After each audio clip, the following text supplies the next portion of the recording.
Smithfield. High frying in Farnborough.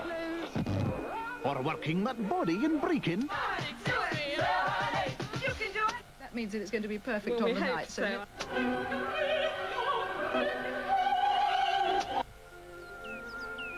BBC Radio sounds better on VHF FM.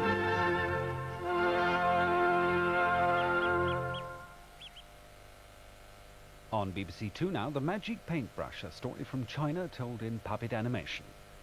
Here on BBC One, we put Studio 7 live on the airwaves with Tomorrow's World.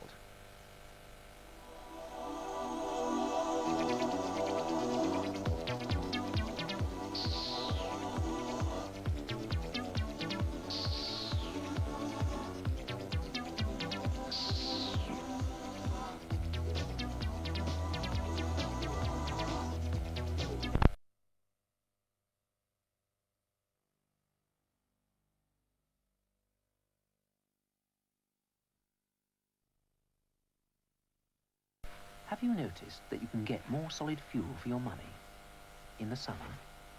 For more about summer prices, ask your Coalman.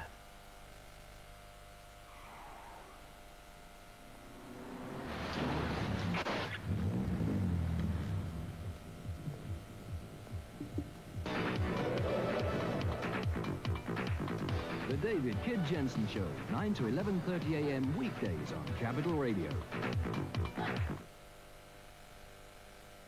Tonight at 9:15 on Thames, there's great film action in Capricorn 1, starring Elliot Gould. Something's wrong, and I don't know what it is. They know I'm onto it, and they try to kill me. People are capable of it. You sound so close. It's gotten out of control. It's too big.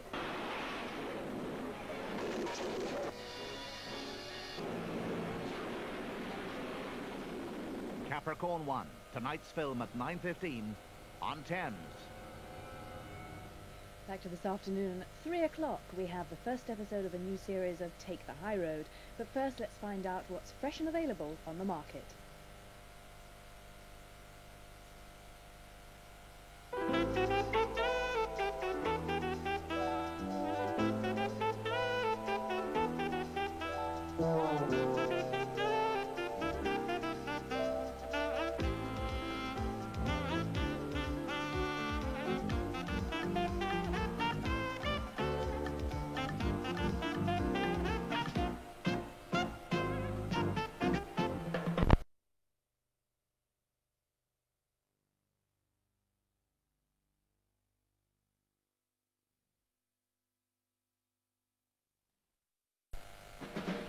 Years ago next week, the Second World War ended in Europe. BBC One marks the occasion with a whole range of programmes to commemorate VE Day. D-Day to Berlin tells the story of the decisive last year of the war, including the liberation of Paris, using dramatic colour film of remarkable quality shot by Hollywood director George Stevens and seen now for the first time after lying unviewed in a cellar for 40 years. 3 contemporary feature films pay tribute to each of the 3 services. Noel Coward's In Which We Serve depicts the war at sea. Must be an enemy destroyer, sir. Right. Engage her. Swing across! The Way Ahead follows the transformation of a group of unwilling army conscripts into a fighting unit. Right. And The Way to the Stars features the role of the Royal Air Force. Michael Redgrave and John Mills play 2 bomber pilots stationed in the Midlands. The Day We Won the War tells how Britons all over the world saw the end of the war on May the 8th, 1945. The relief, the sadness, but most of all the extraordinary scenes of celebration in the streets. There's a breakfast time special and live coverage of the service of commemoration in Westminster Abbey and President Reagan's address to the European Parliament. Programmes to mark the 40th anniversary of VE Day on BBC One. And so to our late horror film on BBC One, as Bradford Dillman discovers the penalty of tampering with nature in Buck.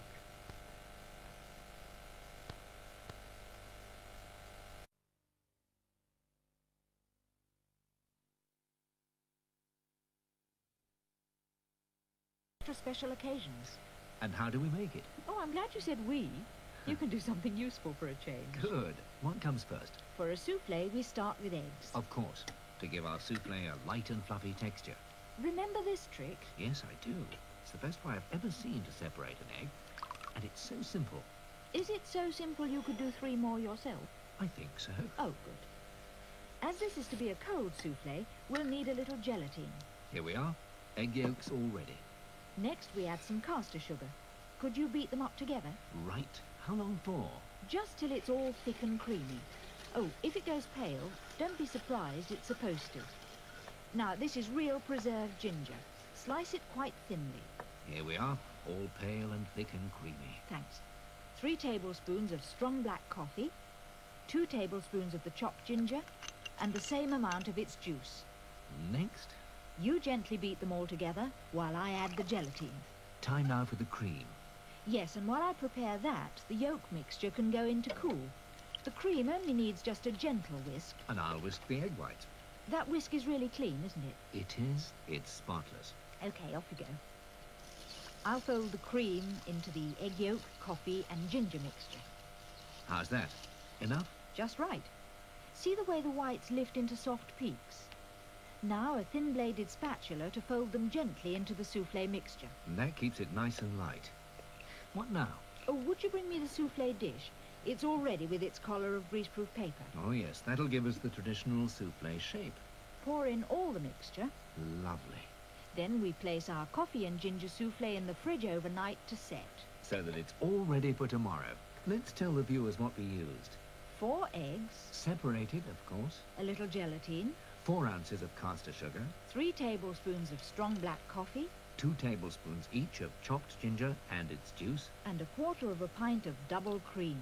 To find out how we made it, send a stamped self-addressed envelope to the Home Cookery Club, P.O. Box 690, London SW1P 4AZ. SW1P 4AZ. So here's our coffee and ginger soufflé. Now the final decoration, slices of ginger. Just right for our extra special occasion. Looks so good I can hardly wait. You don't have to. Try this little one for size. I'll see you again soon in the Home Cookery Club.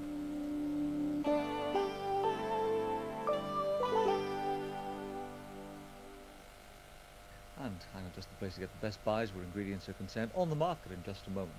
But if you're waiting for more drama, we can provide the very same. There's Gems at 3, The Sons and Daughters at 3:30. In fact, with all this drama in the afternoon, I leave for home absolutely drained. Now, on the market.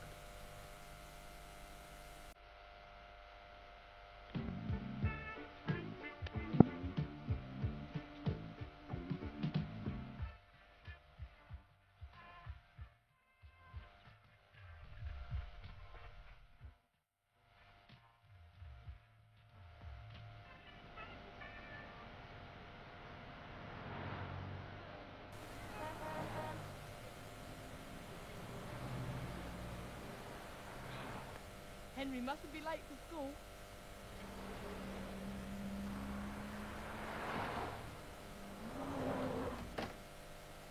All right. Who's volunteering to referee the sale? Sale of unclaimed lost property and second-hand school uniforms. Thursday. What? No volunteers? Proceeds to the school fund. Jumble sale. That's where hard-pressed teachers are supposed to shop, is it? What? Desert Oxfam? Anyway, it's mostly uniform. Wouldn't harm a few staff to wear uniform. Set an example. Steady on, that's a bit strong. It's all right, Nick, really. You can't all be clumsy. Some of them have personalities to express. Anyway, aren't you supposed to be on crossing duty? Or have you forgotten your lollipop? Yes. Trained staff on traffic duty. What next? But don't think I shan't register my strongest objections to Mrs. McCluskey. If neurotic parents didn't keep writing in about the traffic, we wouldn't be put in this impossible position. Oh, well, look on the bright side. Chairs are not a lot of it, Unlike most of their offspring. Oh, yes. Things were very different before the amalgamation.